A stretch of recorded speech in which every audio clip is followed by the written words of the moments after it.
Oui, madame, si vous pouvez vous identifier. Oui, bonjour. Marie-Geneviève, je suis une nouvelle résidente de la région, près de Chapais. Et en fait, je suis très, très inquiète par rapport au projet qui est présenté aujourd'hui. Je suis surprise de voir, si j'ai bien compris, que l'étude d'impact environnementaux a été faite par le promoteur lui-même, qui, pour moi, remet en question un petit peu la crédibilité d'un tel rapport d'étude. J'essaie d'avoir, comme tous les résidents de la région ici qui sont inquiets, j'essaie d'avoir des informations les plus objectives possibles. On a eu la chance d'avoir des réunions d'information dans la région qui, pour moi, étaient très partisanes par rapport au projet. Je dois m'informer sur Internet, trouver les documentations comme je peux. J'ai la chance d'avoir la possibilité de lire sur le sujet et tout ce que je découvre m'inquiète encore plus. Et ce que je n'entends pas de la part des gens qui sont supposés venir nous informer m'inquiète davantage. Alors, je me demande jusqu'à quel point ce rapport-là, qui va être étudié, prend en compte bien les aspects de l'uranium qu'on essaie de nous cacher. Parce que je comprends qu'on parle seulement d'exploration aujourd'hui, mais qui dit exploration dit exploitation éventuellement et impacts environnementaux très, très, très inquiétants. Simplement, je veux bien comprendre, bien résumer votre pensée. Donc, vous êtes préoccupé par le fait que l'étude d'impact a été préparée par le promoteur lui-même. Donc, derrière votre question, il y a un peu la notion de juge et partie, là, si je vous ai bien compris. Tout à fait. La deuxième chose, c'est que vous dites que vous croyez que, alors que l'information circule, vous n'entendez pas dans cette information qui circule des choses que vous espéreriez entendre? Ou... Non, je n'espère surtout pas entendre ce que je lis. J'aimerais vraiment mieux croire que tout est vert et que c'est une énergie propre qu'on nous dit. J'aimerais beaucoup mieux que ce soit le cas. Ça serait beaucoup moins préoccupant pour moi. C'est parce que j'ai cru comprendre dans votre deuxième interrogation que vous vous souciez du fait que l'information qui circulait ne présentait pas tous les aspects. Absolument. Exact? Okay, oui, c'est ça. Si vous me permettez, je vais simplement faire un premier commentaire sur votre première question. Après, je voudrais demander au promoteur de donner sa vision de la chose. Je dois vous dire que c'est un principe au Canada de demander de faire ce qu'on appelle le principe de l'auto-évaluation. Ça fait partie des principes généraux de l'évaluation environnementale. C'est ainsi, à ma connaissance, à peu près toutes les juridictions des provinces, avec des nuances, où finalement, on demande à un promoteur de faire une étude. Cependant, l'étude, il la fait en fonction de critères qui lui sont imposés.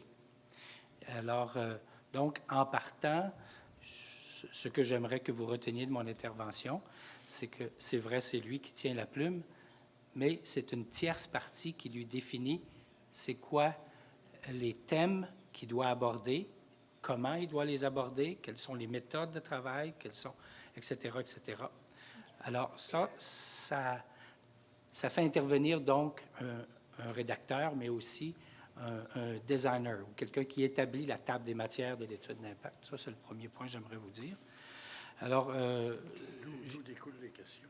D'où découlent, justement, merci mon collègue, d'où découlent les questions du COFEX et du COMEX, parce que ce que nous avons fait, c'est de regarder la table des matières qui était demandée, la directive, on a regardé l'étude d'impact, et on a jugé qu'il était préférable d'obtenir des informations additionnelles. Okay. Alors, en passant, je le signale à nouveau, ceux qui veulent avoir copie du document préparé par le COFEX, les questions additionnelles, peuvent laisser leurs coordonnées à Benoît Théberge, qui vous fera parvenir, soit en version électronique, soit en version papier, les fameuses 90 questions. Je laisse la parole à M. Hébert, et peut-être au besoin... Éventuellement, je ne sais si un de mes collègues aimerait apporter des informations additionnelles, notamment sur le processus interne, comme Benoît vient de vous le résumer, d'où découlent les questions dont j'ai fait état il y a quelques instants, qui vont venir apporter un éclairage additionnel, des réponses à des interrogations que nous jugions, sur des sujets que nous jugions qui n'avaient pas été répondus suffisamment par le promoteur. Mais on peut aller maintenant du côté du promoteur lui-même. Pierre, est-ce que je pourrais rajouter juste un petit point? C'est aussi le but de Oui, ces M. rencontres-là. Robert Lemieux, membre du COMEX. C'est aussi le but des rencontres qu'on a comme aujourd'hui, c'est de justement vous permettre d'en poser des questions additionnelles. Vous avez des questions, vous avez des interrogations, vous avez des précisions à demander. C'est l'opportunité de le faire. Okay. Et si on n'a pas les réponses aujourd'hui, ou si le promoteur ne peut pas y répondre aujourd'hui, on va retenir quand même la question pour la reposer pour vous et on s'assurera d'obtenir des réponses. Merci. Monsieur Hébert. Bien, voici, c'est certain que lorsqu'on a commencé à travailler sur le projet Matouche en 2006, on s'est rapidement rendu compte que le projet avait un potentiel économique intéressant. Et à ce moment-là, on a commencé à se renseigner c'était quoi, vu que c'était l'uranium, c'était quoi les étapes à franchir pour obtenir une licence d'exploration. On a rencontré dans un premier temps, au début 2008, les gens du CNSC à Saskatoon qui nous avaient expliqué, avec l'aide des gens de Golders, des experts de Saskatchewan, parce qu'ici, ça n'existait pas au Québec. On les a rencontrés et on a fait une démonstration que les gens qui travaillent avec nous, les experts comme M. Baker et les gens de Golders, les gens de chez Mélis, des gens qui spécialisaient dans le traitement de l'eau, des consultants connus dans l'uranium. Ça s'est fait en début 2008. Puis la Commission canadienne, à ce moment-là, nous a permis d'appliquer pour un project description. Ça ne veut pas dire qu'on avait une licence. Ils nous ont juste permis de dire, avec le groupe avec qui vous travaillez, ils ont une crédibilité, ils ont une expertise, vous allez vous présenter, voici ce qu'on vous demande dans un project description. Ce projet-là a été déposé en juillet 2008. Aux autorités, la Commission canadienne. Ensuite, on l'a déposé au COMEV, ici, qui est le COMEV, qui est l'autorité sur le territoire de la baie James. Et naturellement, nous, on a demandé de ne pas être assujettis à une étude d'impact environnemental. Et parce que souvent, dans les projets d'or, sur le territoire, surtout pour un programme d'exploration à Cunrambe, on n'était pas nécessairement assujetti à un programme une étude d'impact environnemental. Et suite à la réunion des gens du COMEV, il y a des membres ici, eux autres, ils ont dit, c'est de l'uranium, vous allez faire une étude d'impact environnemental. C'était aussi une exigence du CNSC pour le type de projet qu'on avait. On a déposé le project description, d'où sont arrivées les directives en début 2009, des directives qui sont publiques. À ce moment-là, on avait eu des directives des comités, le COFEX, le COMEX, incluant les commentaires de Santé Canada, des santé. Et là, on avait vraiment une table des matières qui était très, très, très définie de tous les sujets qu'ils voulaient qu'on couvre. Et nous, on a donné des mandats à des consultants, encore une fois, externes. Les études, toutes les prises d'échantillons, il y avait souvent des gens des Premières Nations de Mistassini qui participaient aux prises d'échantillons. Ça a été analysé dans les laboratoires. Par exemple, seulement que par exemple, dans les premiers échantillons qu'on avait soumis de poissons en 2007, ils se sont rendus compte qu'il y avait beaucoup d'uranium dans les os et la flèche, la chair des poissons.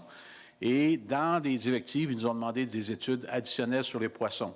On a fait des études additionnelles des poissons. Je me souviens, il y en avait 6 poissons qui ont été sélectionnés, qui ont été pris. Ça a coûté 350 000 $ étudier ces 6 poissons-là dans les laboratoires spécialisés en Saskatchewan. Et la directive qui nous ont été soumises, nous, on a répondu à toutes les questions. On pensait d'avoir répondu à toutes les questions. Et on a soumis ce rapport-là en novembre 2009, en même temps qu'on a déposé la demande de licence officielle, l'application de la licence officielle pour le côté technique du projet.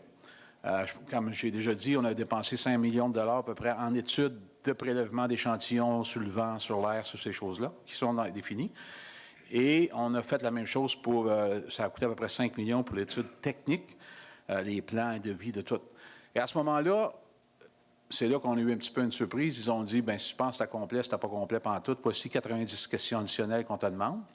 Et c'est certain qu'il y a des questions qu'on peut répondre, nous autres, à l'interne. Il y a des choses à la communication. Et si ça couvre tout l'ensemble, vous allez voir, les questions sont disponibles.